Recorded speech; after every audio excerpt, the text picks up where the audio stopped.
Have you ever, found yourself grappling with those really big ideas that kind of underpin everything? Mm. Things like individual freedom, human rights, what government should even do. Yeah, the foundations. Exactly. They feel so fundamental, almost instinctive, especially in, say, liberal democracies. Right.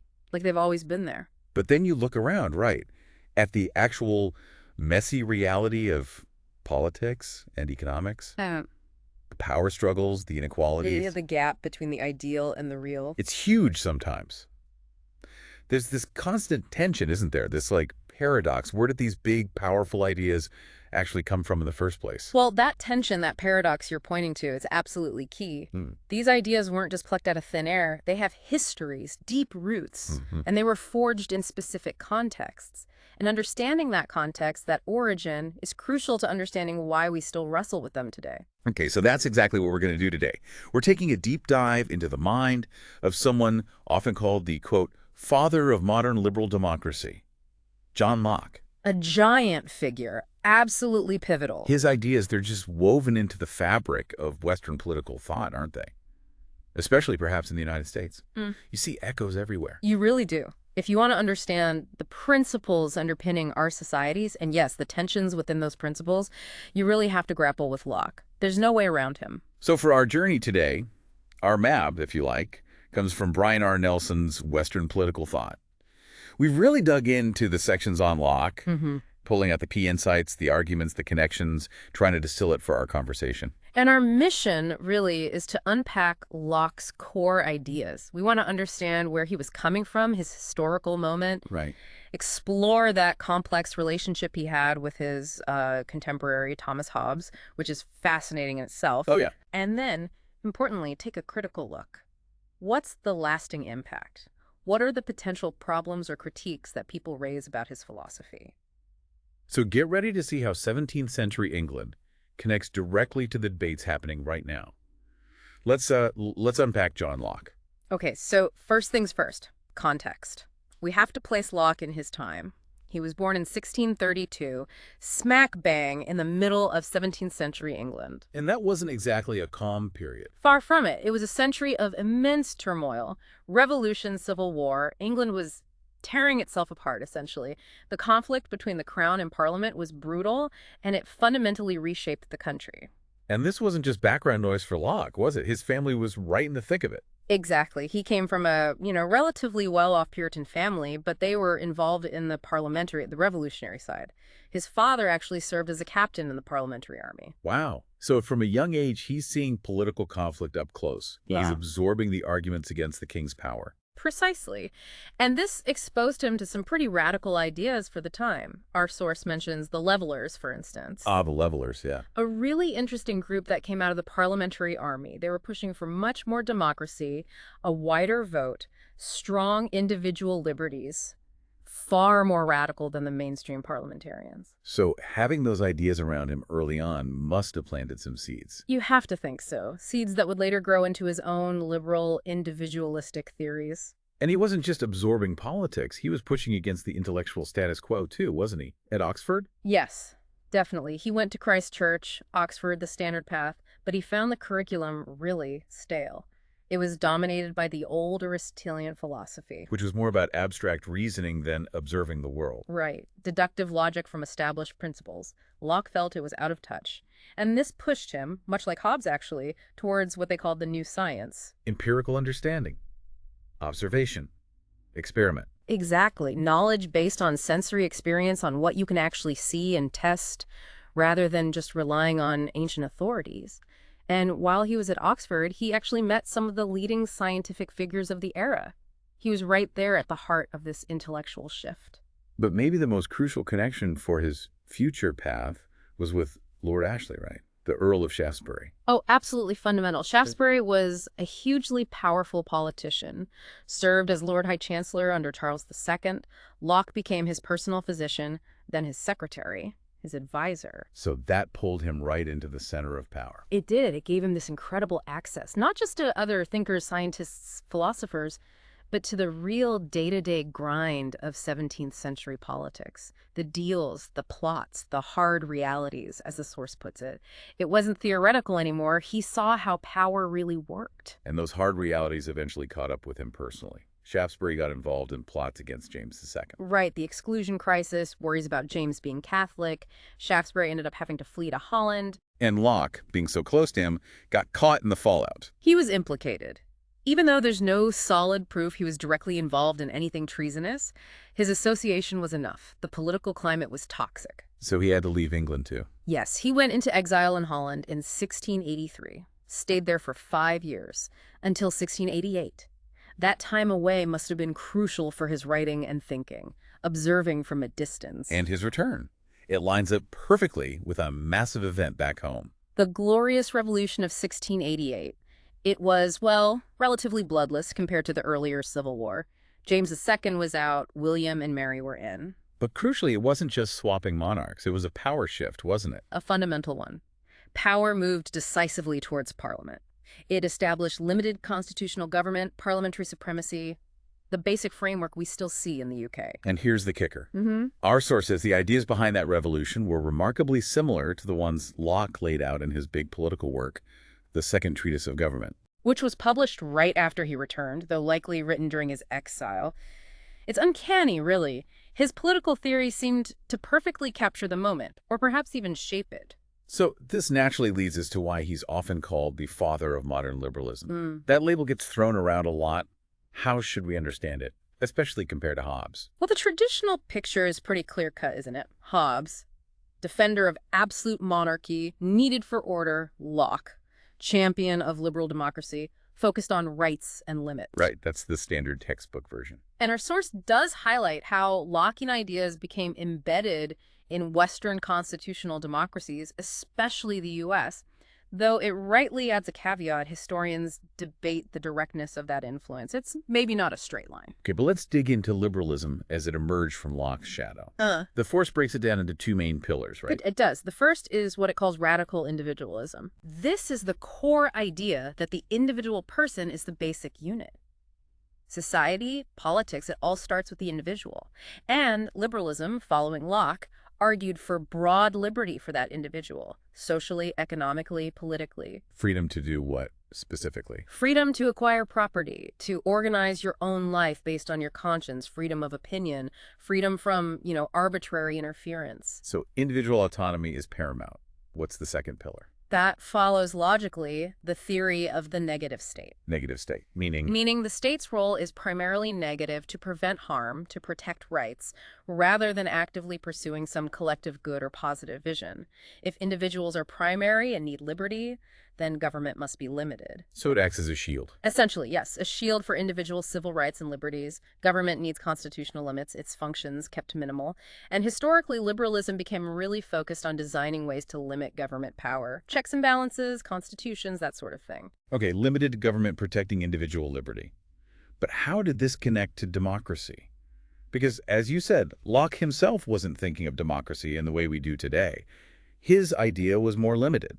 That's a really crucial point of evolution. Locke's own vision, as the source notes, was a government where the majority ruled, yes, but the majority was basically men of property, not everyone. So how did later liberals take his ideas and run with them towards broader democracy? Well, the logic of his radical individualism seemed to push in that direction, even if he didn't take it all the way himself. How so? Two main ways, according to the analysis. First, if you emphasize individual rights and liberties so strongly, it starts to seem logical, even inevitable, that the right to vote, the right to choose your rulers, is a fundamental individual right itself. How can you be truly free if you don't consent to the government through participation? Makes sense. Second, more pragmatically perhaps, the vote came to be seen as the best guarantee that government would stay limited. It's the popular check. If rulers know they can be voted out, they're less likely to abuse power. So the people hold the ultimate leash. That was the idea. Now, the source does mention that some later liberals worried democracy could become its own form of tyranny, the majority oppressing the minority. But the general trend was clear. Lockean liberalism provided the arguments for expanding democratic participation. So later thinkers took his foundation liberty, limited government, and built upon it. arguing that the best way to secure those things was through a broader franchise.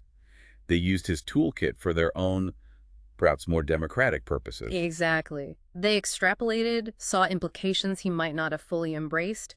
They read his work as a sourcebook for their own times. Now, it's important, though, isn't it, to remember that Locke wasn't arguing in a complete vacuum against Hobbes. They actually shared quite a bit of intellectual ground. Oh, absolutely. It's vital for understanding the intellectual landscape. Both Locke and Hobbes were pioneers of consent contract theory. Meaning government isn't natural or divine, it's something people create through agreement. Precisely.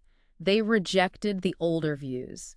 They saw political society as artificial, conventional, built by humans agreeing to certain terms. And they both saw the nation-state as the main political structure. Yes, they both took the emerging nation-state as the best framework for meeting human needs. Their big disagreement wasn't about whether there should be a state based on a contract, but about what the terms of that contract should be, and therefore what the structure of the government should look like. Absolute versus limited. And the common ground went even deeper, didn't it? Into their basic philosophy, how they thought about reality and knowledge. It really did. Metaphysics and epistemology, the big philosophical questions, both were hugely influenced by that new science we mentioned. Both rejected the old Aristotelian system taught in universities. So more scientific, less reliant on ancient texts. Right. Locke, like Hobbes, leaned toward materialism, explaining reality in terms of physical matter and observation. Though it's important to say, Locke was a devout Christian and didn't go to the same, perhaps near atheistic extremes as Hobbes sometimes seemed to. And their theory of knowledge, epistemology, was similar too, both empiricists. Yes, fundamentally, knowledge comes from experience, from the senses. Locke's big work, an essay concerning human understanding, really drills down on this. Our source quotes him: "The great source of most of the ideas we have, depending wholly upon our senses and derived by them to the understanding, that," he says, "I call sensation." Sensation, the raw data from the world. And this leads directly to his famous idea of the mind as a blank slate. The tabula rasa, yes. He used these analogies: a blank white paper, an empty cabinet. The mind at birth is empty. Experience writes on it, fills it up with ideas through sensation, and then reflection on those sensations. And he used his tabula rasa idea as a weapon, didn't he, against the doctrine of innate ideas. A major philosophical fight. The old view, going back to Plato through thinkers like St. Thomas Aquinas, even Descartes, was that some ideas, maybe the idea of God, basic morality, logical rules, are somehow built in from birth, innate. But Locke said nope. Exactly. His empiricism was the challenge. If all knowledge comes from experience via the senses, then there can't be any pre-experiential truths already in the mind. Experience is the source, not tradition, not ancient authority, and certainly not some innate mental programming. So he's really shifting the basis of intellectual authority away from something internal or divinely given towards external observation and experience. That fundamental shift. Okay, but this wasn't just abstract philosophy for him, was it? Rejecting innate ideas had political consequences connected to toleration. Absolutely. Locke saw a direct link. He believed that the doctrine of innate ideas actively fueled intolerance. How so? He looked at the university schoolmen of his time, clinging to what they saw as absolute, divinely implanted truths. They used these supposed innate ideas to shut down dissent, to refuse any validity to opposing viewpoints. If you think you possess absolute truth, why tolerate error? Precisely. And worse, our source points out, they were quite happy to use state power, especially regarding religion, to enforce their views and suppress others. It leads to persecution. But Locke argued, if truth isn't innate, if it's built up piece by piece through experience and observation, if our knowledge is always provisional and open to revision by new evidence... And suppressing ideas is actually harmful. Exactly. It hinders the very process of discovering truth. Scientific progress, empirical knowledge, it requires toleration. You need the free exchange of ideas, even ones you disagree with, because they might hold a piece of the puzzle or force you to refine your own understanding. And intellectual toleration requires limits on the state. Yes. If the state has absolute power, it will inevitably be used, as he saw happening, to create tyranny over the free expression of ideas. So, limiting the state is essential for protecting thought and inquiry. This led him to strongly advocate for religious toleration, didn't it? Even though he was religious himself. Deeply Christian, yes. Yeah. But he fiercely argued for religious toleration in his stays. A letter concerning toleration. He believed forcing belief was impossible and illegitimate. The state had no business dictating conscience. Our source says this laid groundwork for separation of church and state. It's seen as a key moment in developing that principle. And this, the analysis suggests, is really where he parts ways fundamentally with Hobbes politically. Hobbes was willing to give the sovereign power over religion for stability's sake. Locke saw that as a violation of fundamental rights. So the two treatises of government, his main political work, is essentially his big argument for limited government, and toleration is a key part of that argument framed against the dangers of absolutism, which implicitly means Hobbes. Well, yes and no. That's where it gets a bit complicated. While the overall thrust is anti-absolutist and therefore implicitly anti-Hobbesian, the direct target of the two treatises was actually Sir Robert Filmer. Filmer, Patriarcha, the divine right guy. Exactly. Filmer defended absolute monarchy, but on traditional grounds. He argued the king's power was like a father's power, paternal, absolute, derived from God giving dominion to Adam, and passed down patriarchally. It was treated like personal property. And he used the Bible to argue this. Extensively, which is why Locke's first treatise dives deep into biblical interpretation, taking Filmer's scriptural arguments apart. But even while doing that, you can see Locke's more modern mindset poking through. You can. Our source points to Locke complaining that Filmer's theory just flatters the natural vanity and ambition of men, clearly a dig at the absolute monarchs of his day and their supporters. He saw it as justifying arrogance and power grabs. So what was Locke's main counter-argument to Filmer's divine right theory? He called Filmer's core idea that political power is like paternal power a false analogy. How so? Locke argued that paternal power is only legitimate over children because they lack reason. Once someone becomes a rational adult, that power ends. Political power, however, governs rational adults. Therefore, it cannot be paternal. It must be based on the consent of those rational adults. And consent implies limits. That's the crucial step. Power based on consent is inherently limited, Locke argued. Why? Because rational adults would never ever consent to giving someone absolute arbitrary power over their lives and property. That would be irrational self-destruction. Right, it violates self-preservation. Exactly. Now, here's the twist, the puzzle. He's attacking Filmer, the traditionalist. But this argument that rational consent precludes absolutism is really aimed squarely at Hobbes, who did argue that rational individuals would consent to absolutism for the sake of peace. But he doesn't name Hobbes. That's the mystery our source points out. Why refute Filmer so directly but only allude to Hobbes? It's a big debate. One theory is political strategy. Filmer's ideas were the ones being actively used by royalists defending the king at that moment. Hobbes was intellectually more formidable, maybe, but also more controversial, associated with atheism. Attacking Filmer was safer and perhaps more politically relevant. So fight the public enemy, while maybe engaging the deeper intellectual rival more subtly. Possibly. The source also speculates there might be good reason for the obscurity. Maybe Locke, despite rejecting Hobbes's conclusion, actually agreed with him on some deeper levels, perhaps about human nature, and didn't want to draw too much attention to it. Some even suggest a secret writing, where Hobbesian ideas are deliberately hidden within the text. Fascinating. So he's using an argument against Filmer that actually works better against Hobbes, whose foundational assumptions about knowledge and reality were much closer to Locke's own. Exactly. Our analysis really stresses this point. Locke's whole way of thinking, his empiricism, his contract theory approach, is much more aligned with Hobbes than with the traditionalist Filmer. So going forward, the really important comparison is between Locke's limited government and Hobbes's secular consent-based argument for absolutism. Okay, so Locke needs to show Hobbes got the contract wrong. And to do that, he has to offer a different view of the starting point, the state of nature. Precisely. Locke just couldn't accept that rational people would agree to absolute rule. So he had to argue Hobbes fundamentally misread the pre-government situation, the state of nature. If the state of nature isn't as bad as Hobbes painted it, then you don't need such a drastic absolute cure. But here's where Locke gets tricky. Our source calls it a troubling problem. He doesn't give just one picture of the state of nature, does he? No, he seems to offer two almost contradictory views. And this suggests a real ambivalence, maybe even confusion, about human nature itself. It's one of the most debated parts of his work. Let's take the first view, the one that looks like a direct rebuttal to Hobbes, the optimistic one. Right. In this view, the state of nature is described as a state of perfect freedom and equality. People can manage their own affairs, dispose of their property without asking anyone else's permission. Sounds good so far. But Locke insists it is not a state of license, There are rules. It's governed by a law of nature. And this law of nature is reason. Yes, reason teaches everyone, because we're all equal and independent, that no one ought to harm another in his life, health, liberty, or possessions. We have a duty to preserve ourselves, and also, when possible, to preserve the rest of humanity. So in this picture, humans aren't just beasts. They're rational, moral creatures, even without government. That's the core of this first view.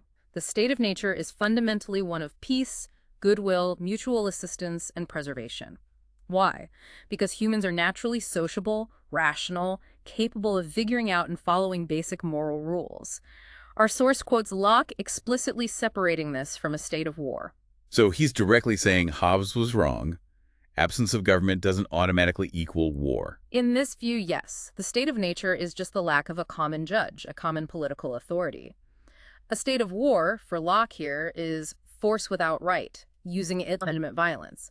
Hobbes, Locke implies, mistook the lack of government for inevitable war. And Locke even flips it, saying government might be more likely to use force without right. He does. Especially absolute government. Power corrupts, right? Concentrated power is easily abused. So the reason people leave the state of nature, in this view, isn't just to get any government, but to create one that's specifically designed to not abuse its power. Limited government. Okay, that's the sunny view. Rational, peaceful, social humans needing minimal, careful government. What about the second view, the less optimistic one? This is where it starts to sound a lot more like Hobbes. It arises from the question, if the state of nature is so nice, why leave? If natural law works, why do we need police and courts? Good question. And the answer Locke gives in this second move is because people are not always so rational and obedient to natural law. He talks about the inconveniences of the state of nature, and what's the main inconvenience? People being judges in their own case? Yeah. Bias, self-interest. Exactly. Locke says, "'Tis easily to be imagined that he who is so unjust as to do his brother an injury will scarce be so just as to condemn himself for it. People are partial. They overestimate wrongs done to them, underestimate wrongs they do to others. Passions flare up." So natural law exists, but people don't always follow it reliably. Right. This implies people do have a capacity for injustice, for illegitimate force. Without an impartial judge to settle disputes and enforce the law fairly, things can easily break down. Rights become insecure. Peace is fragile. This sounds much closer to Hobbes's picture of conflict driven by self-interest and passion. It definitely has, as our analysis puts it, unquestionably Hobbesian elements. Now, is Locke saying everyone is like this, or just that there's enough bad behavior from some people, an antisocial minority, that you need government to protect the decent majority? He's not entirely clear. But the acknowledgement that the state of nature has serious inconveniences rooted in human flaws, that sounds much more pessimistic. Okay, so this ambivalence about the state of nature leads into how government is actually formed. Locke has a two-stage process, unlike Hobbes's single pact. Yes, analytically he separates it, even if it might happen quickly. Stage one is the social contract. This is where individuals unanimously agree to leave the state of nature and form a single body, a community, a society. Unanimous consent to form society itself. Right. Our source notes, no society could exist unless there were universal recognition of its necessity. This creates the people as a collective entity, distinct from and prior to any government. Society first, then stage two. Stage two is creating the government. Locke doesn't really call this a contract between people and ruler. He sees it more as a fiduciary agreement, a trust. Like setting up a trust fund. Exactly. The society, the beneficiary, entrusts certain powers to the government, the trustee, to act on its behalf for specific purposes, namely the better protection of their property, lives, liberties, estates. And this second step, setting up the government, doesn't need everyone to agree. Correct. Forming the political trust only requires a majority decision. Unanimity is needed to join society, but running it requires practicality. Majority rule becomes the operating principle for government action. So the government is a trustee acting for the majority of society. And because it's a trust, its power can't be absolute. Precisely. This is a huge difference from Hobbes.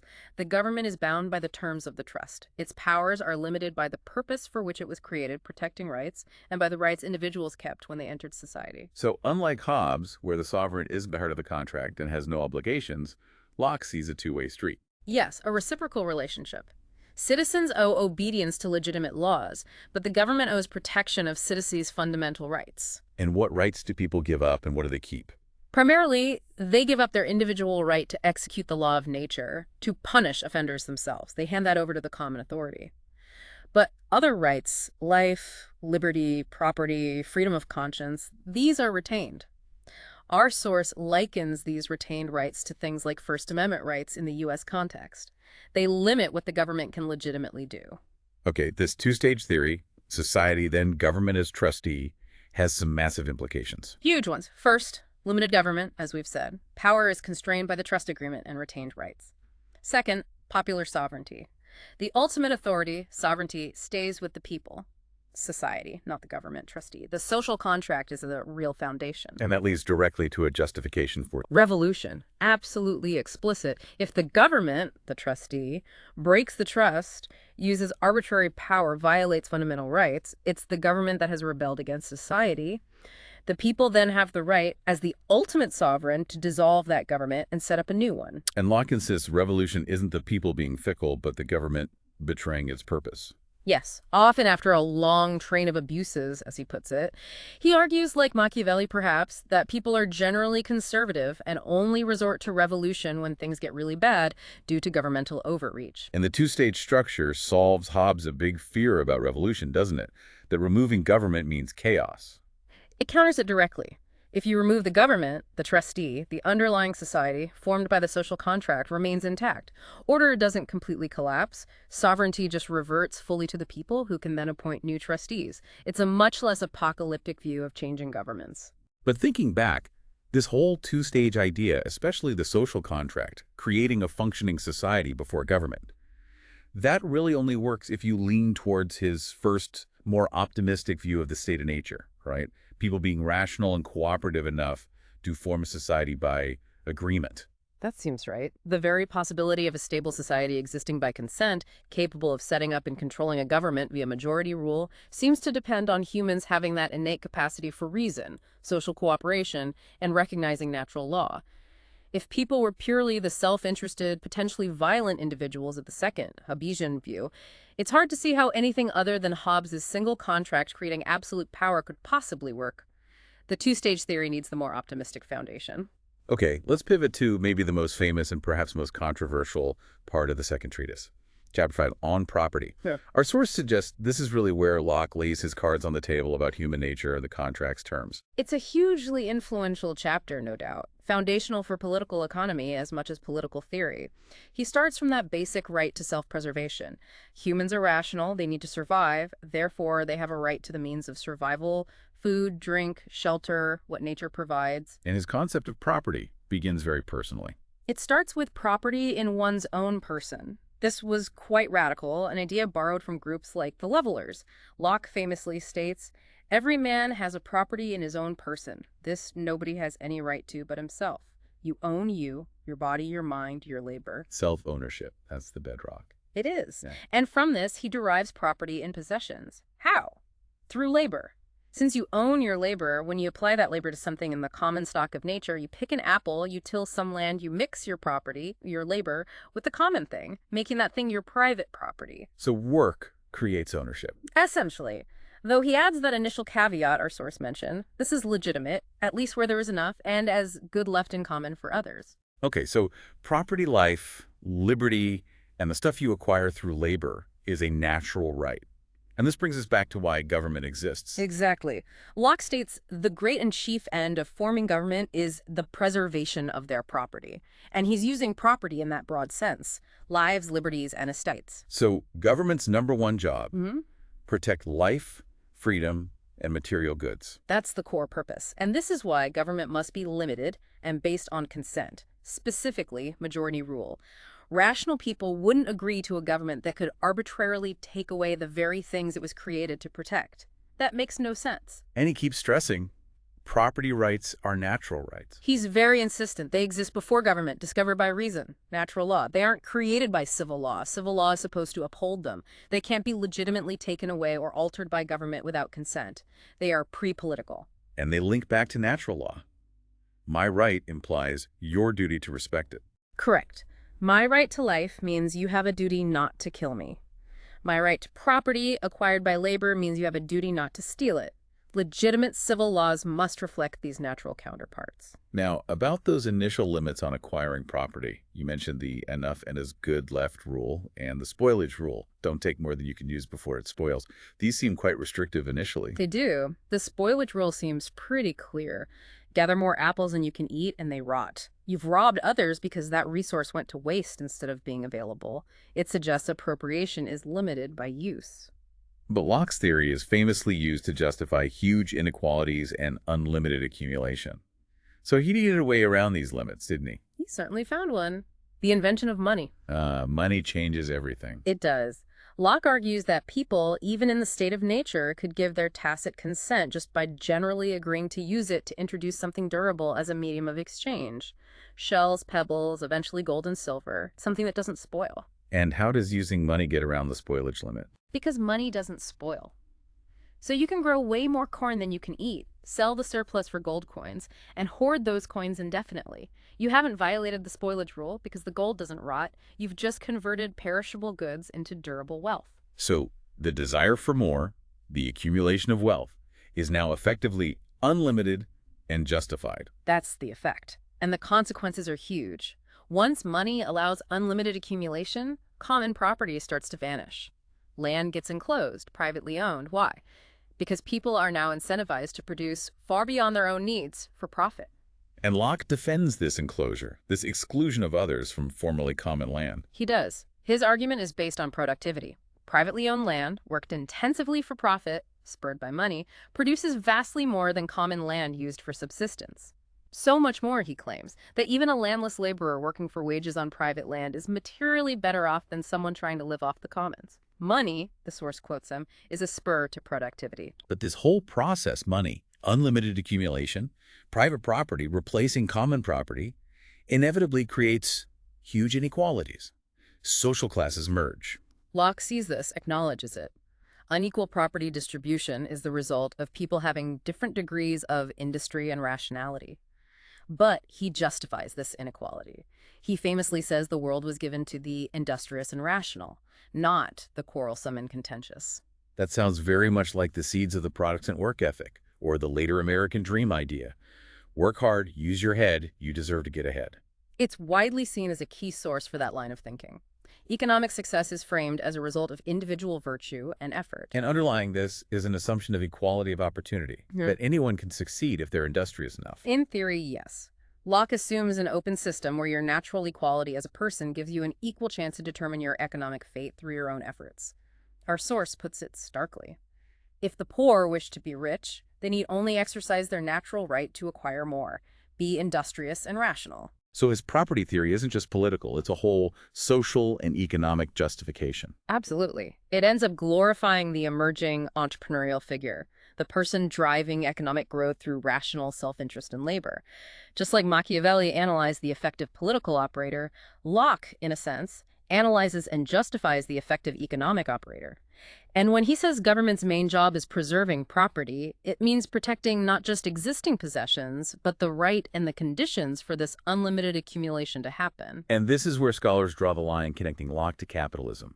Yes. Many argue the second treatise provides a powerful philosophical underpinning for early capitalism. Our source rightly urges caution, don't reduce him only to that. But the link became incredibly strong historically. Liberal ideas about rights got fused with free enterprise doctrines. Protecting freedom of speech seemed analogous to protecting the freedom to make money. Capitalism came to be seen by many as the economic system that best guaranteed political liberty, precisely because it protected property rights so strongly. Linking property in person to property in possessions was key. Okay, let's loop back to that second, more Hobbesian view of the state of nature. The source argues that property isn't just a right, it's also a major source of conflict. This is where the tension in Locke's thought really comes to a head, those inconveniences he talked about. The source suggests they are largely about property disputes. Who owns what? Who damaged whose property, person, or possessions? Without an impartial judge, these disputes escalate into violence, theft, even murder. So the thing government is made to protect property is also the main reason we need government to stop fighting over property. It seems that way, and the problem goes deeper. If his theory justifies unlimited accumulation via money, it implies that human desire, particularly the desire for property, is itself potentially unlimited. And if desires are unlimited, as Hobbes argued, Then the state of nature is fundamentally prone to conflict, a state of war. that's the implication. By justifying unlimited acquisitiveness, Locke inadvertently seems to validate Hobbes's core psychological premise. Our analysis quotes Locke saying that escaping the state of war is a key reason for forming society. So, despite disagreeing on the political solution, Locke seems to share, at least in the second view, Hobbes's underlying assessment of human nature as driven by potentially boundless desire and prone to conflict over resources. Which has psychological implications, suggesting maybe it's not high-minded reason governing us, but the pursuit of pleasure, property, and avoidance of pain. Utilitarianism. It points strongly in that direction, and our material notes this utilitarian psychology is even clearer in his big philosophical work, the essay concerning human understanding. There, he explicitly connects ideas of good and evil to pleasure and pain. The quote provided is telling. The cause of every less degree of pain, as well as every greater degree of pleasure, has the nature of good, and vice versa. That sounds very close to Hobbes. So does his natural law just collapse into utilitarian calculation? Is right simply what brings pleasure? The analysis suggests it's complicated. Locke tries to tie this pleasure-pain mechanism back to God's divine law. Fear of divine punishment or hope of reward keeps us aligned with a higher morality. So he tries to square the circle. But ultimately, his empirical, observational approach sits uneasily with traditional natural law ideas of objective, inherent moral truths. His followers often ditched the theological overlay and embraced a more straightforward utilitarianism. Rights and duties are based on maximizing pleasure and minimizing pain. So later liberalism essentially builds on a Hobbesian psychology, filtered through Locke. Largely, yes. The utilitarians really cemented that. But this brings us right back to the core puzzle. If you accept this Hobbesian view of humans as driven by unlimited desire, how can you possibly argue for limited government? Hurt said only absolute power works. How did Locke and the liberals solve this? Right. How did they justify limited government if they secretly agreed with Hobbes about human nature being the problem? This, our material argues, is the real genius of liberal thought. They found a way around Hobbes's political conclusion, even while accepting much of his psychology. They spotted what they saw as the fatal flaw in Hobbes' argument. Which was? Simply put, absolute monarchs are but men. Ah. The rulers are human too. They have the same flaw. Exactly. If all humans are self-interested pleasure power seekers, as Hobbes implies, then the absolute ruler is too. Giving one person total unchecked power just means they will abuse it for their own gain, becoming the biggest threat. The state of war doesn't disappear. It can be perpetuated by the sovereign against the people. So, consenting to absolutism is irrational. It doesn't solve the security problem. Okay, so you still need controls, but you especially need controls on the rulers themselves. Precisely. Liberals accepted the need for controls on the populace, given the potential for conflict, but they argued even more strongly for controls on the controllers. And the answer was structure, institutional design. Yes. Government can be both effective, maintain order, and limited, protect rights, they argued, if you structure it correctly. Locke's analysis provided the basic blueprint, the touchstone. So what were Locke's key structural ideas for limiting power? Well, first, the democratic principle, a legislature elected periodically by the people, or in his case, property owners, having representatives accountable to voters gives them an incentive to behave and respect rights. Consent becomes institutionalized. And things like limiting when the legislature meets. Yes, he thought constant, frequent meetings were burdensome and led to too much meddling. Fewer sessions meant fewer laws, less mischief. An early, less government is better instinct. Plus, the idea that lawmakers are subject to their own laws when at a session. Another check. If the laws apply to them too eventually, they might be more careful about what they pass. And then the big one, separation of powers. Absolutely central.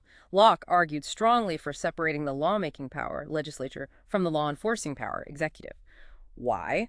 Because, given human frailty apt to grasp at power, it's too tempting to let the same people make the laws and execute them. Dividing power makes it harder for any one entity to dominate and abuse rights. Our source mentions some modern ideas embedded in this separation of powers concept. It does. First, this idea of political power as almost like a physical force you can divide, balance, engineer. like building a machine to produce a specific outcome, limited government. It's a very modern, almost scientific way of thinking, different from older ideas like Aristotle's mixing of principles. Some link it to Newton's physics influencing political thought, the U.S. Constitution, as a kind of Newtonian mechanism. Even Locke's idea of majority rule is described like a force. The body moves, whither the greater force carries it. Political engineering, almost. Kind of. Second, it implies that while you can't perfect human nature, people will always want power, you can control its effects through scientific government structure.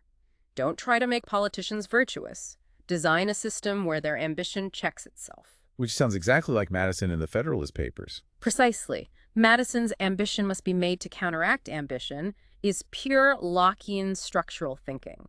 Use self-interest against itself through checks and balances. And thirdly, this structure accepts, even relies on, a degree of conflict. Yes. If you divide powers, you build in potential conflict between branches. If you guarantee free speech, you guarantee conflict of opinion. Later liberals embrace this pluralism, diversity, conflict. If managed by the structure isn't necessarily bad, it can be productive. Maybe an echo of Machiavelli there, too. Okay, so separation of powers, elections, they limit government. But what about effectiveness? How did Locke ensure the government could actually do things? That's the other side of the coin. The limitations are balanced by the need for a strong executive.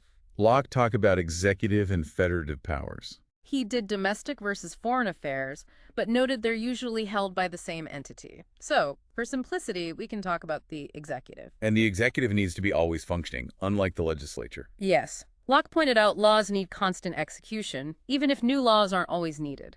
This gives the executive a continuous role and, necessarily, extensive power compared to a legislature that only meets periodically. What kind of powers beyond just enforcing laws? Things like calling the legislature into special session or even adjusting electoral districts for fairness.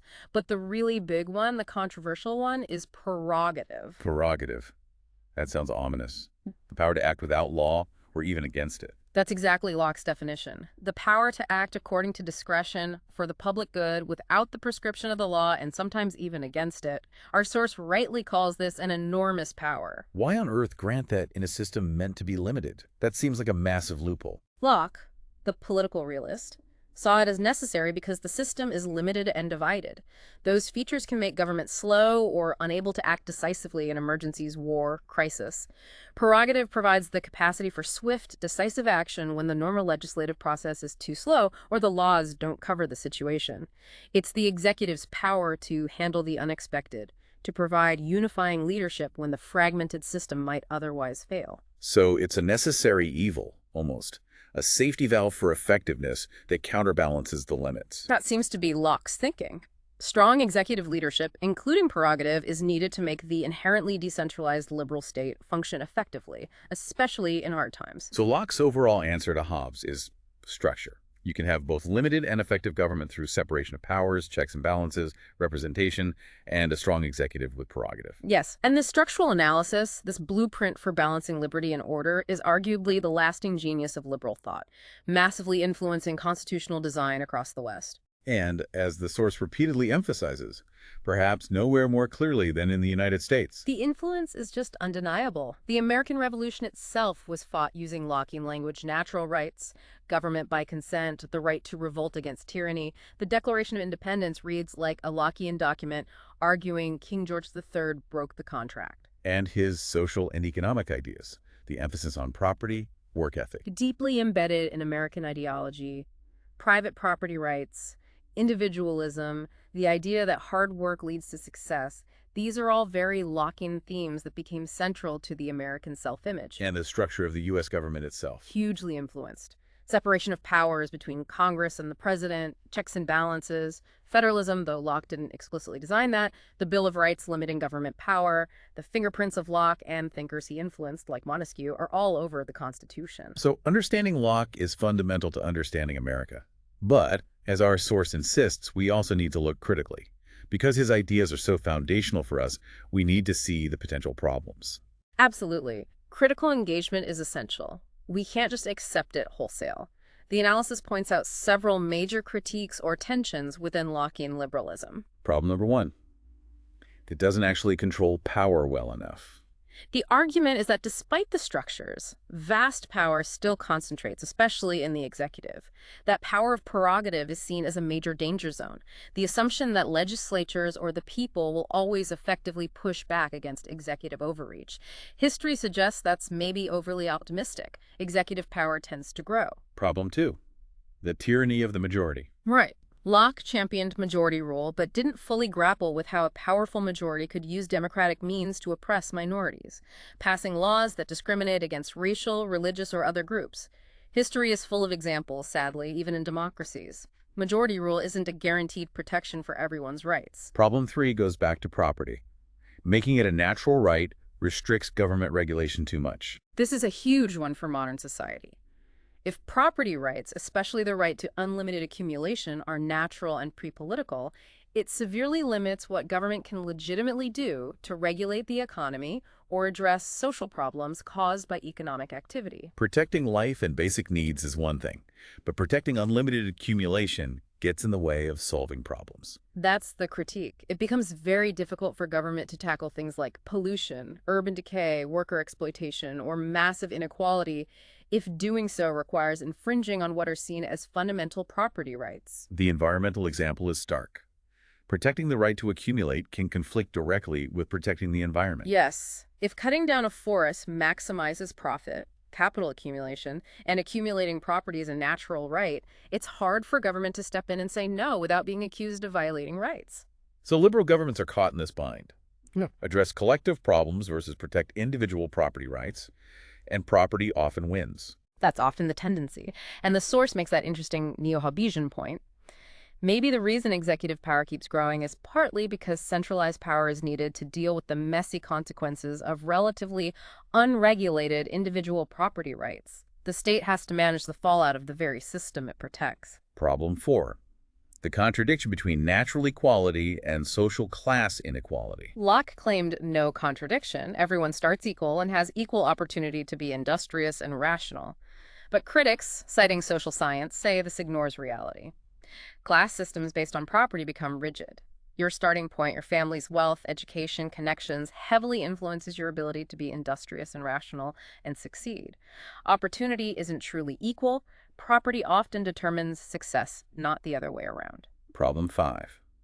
The psychological burden of this system. Yeah, the source points out that if success is purely down to individual effort and rationality, then failure is seen as a personal failing, being lazy or irrational. This ties self-worth directly to economic status, creating immense pressure and a fear of failure that can be psychologically damaging. Arthur Miller's Death of a Salesman is mentioned as capturing this societal dilemma. Problem 6. How property qualifications historically disenfranchise people, even violating Locke's own ideas. A major historical critique. For centuries, voting was restricted to property owners, following Locke's limited view. But critics argue this violated his own more fundamental idea of property in person. By requiring land or wealth, a state to vote, later liberals forgot that everyone owns themselves. They based political rights on owning things, excluding huge groups like the poor, African Americans for much of history, and women. Which leads straight into problem 7, Locke's acceptance of patriarchy. Despite arguing against Filmer's paternal power in politics, Locke seemed to accept patriarchal power within the family as natural, existing even in the state of nature. This implicitly excluded women from being fully equal, independent contractors capable of consenting to government, assuming they lacked the necessary property in person or possessions. But that seems like a massive contradiction to his whole theory based on consent of free and equal individuals. It really does. If there's a natural hierarchy and power structure, patriarchy, before the social contract, it undermines the idea that political society is founded solely on the consent of equals. Feminist critics argue that liberal contract theory, while talking universality, actually smuggled in and reinforced patriarchal assumptions. Yet, ironically, the language of Lockean liberalism was later used by women to demand equality. Exactly. Women argued, hey, according to your principles, we are free and equal individuals with property in our persons. We never consented to this. They used the master's tool, so to speak, to dismantle the master's house, or at least challenge its foundations. And even with universal suffrage, the critique remains that economic inequality still limits true equality for many. Yes, formal political rights are crucial, But for those lacking economic resources, education, healthcare, often disproportionately women and minorities due to historical and ongoing inequalities the human rights Locke spoke of might still feel out of reach. Class and economic status still create barriers to full participation and flourishing. So it seems like all these critiques, power, majority tyranny, property issues, class, psychology, disenfranchisement, patriarchy, they all keep circling back to that fundamental ambivalence in Locke's thought, particularly about the state of nature. Our analysis argues exactly that. The core problems stem from that unresolved tension. Is human nature fundamentally cooperative, view 1, or competitive, view 2?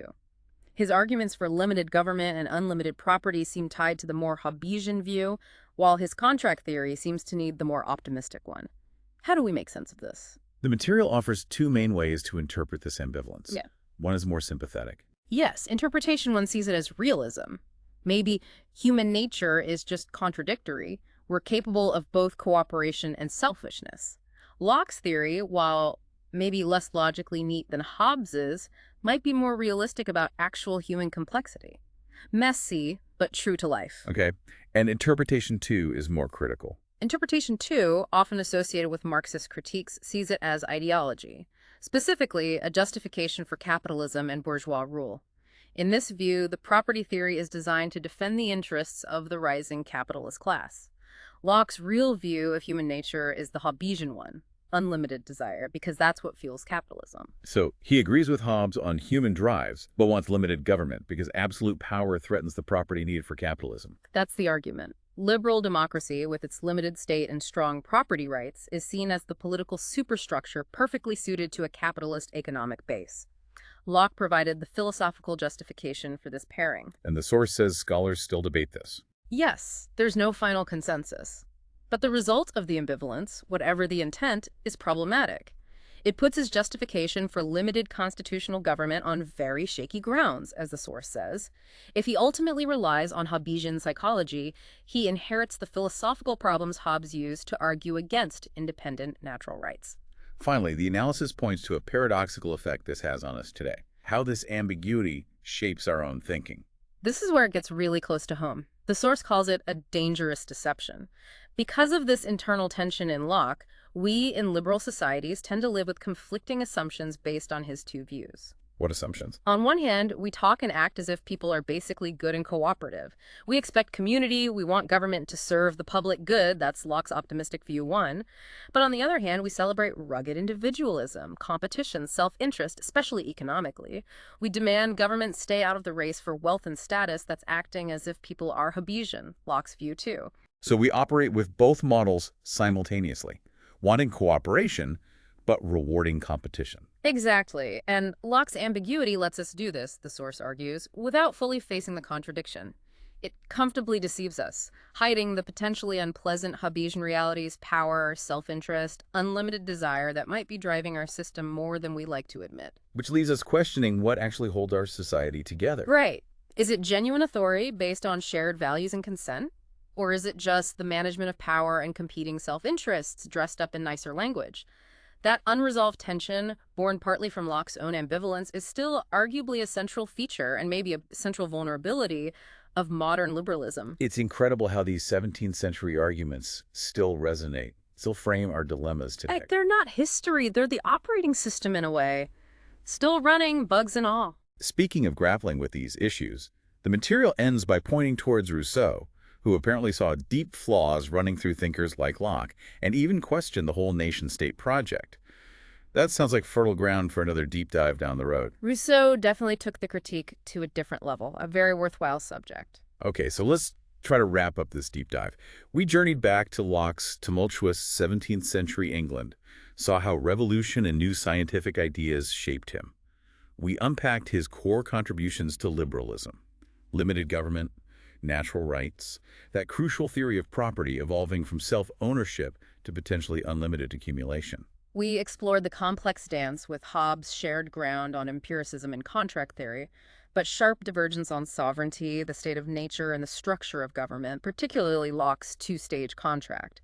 We really wrestled with that central ambivalence in Locke, the optimistic versus the pessimistic view of human nature. And we confronted the critiques head-on. The challenges in controlling power, The potential for majority tyranny, the deep tensions surrounding property rights and regulation, the problems of class inequality versus theoretical opportunity, the psychological burdens, the historical exclusions based on property and gender. Understanding Locke, warts and all, is just fundamental. It helps you grasp the bedrock principles of modern liberal democracies, but also the inherent fault lines, the ongoing debates. These aren't just abstract ideas. They shape the institutions you live under, the economy you participate in, the rights you claim, the arguments you hear every day. So, to leave you with a final thought, building on everything we've discussed, given Locke's deep ambivalence about whether human nature is fundamentally cooperative or competitive, and given how his influential theory of property seems to justify unlimited accumulation while creating serious tensions with collective needs, how well-equipped really is a political system built on these foundations to tackle the massive challenges of the 21st century? Things like deep economic inequality, social justice demands, climate change. How do we, today, navigate that core locking tension between maximizing individual liberty, especially economic liberty, and ensuring the well-being and sustainability of society as a whole? That question, how to balance those competing demands, remains perhaps the central question for liberal democracies today. It's Locke's legacy, and it's our ongoing challenge.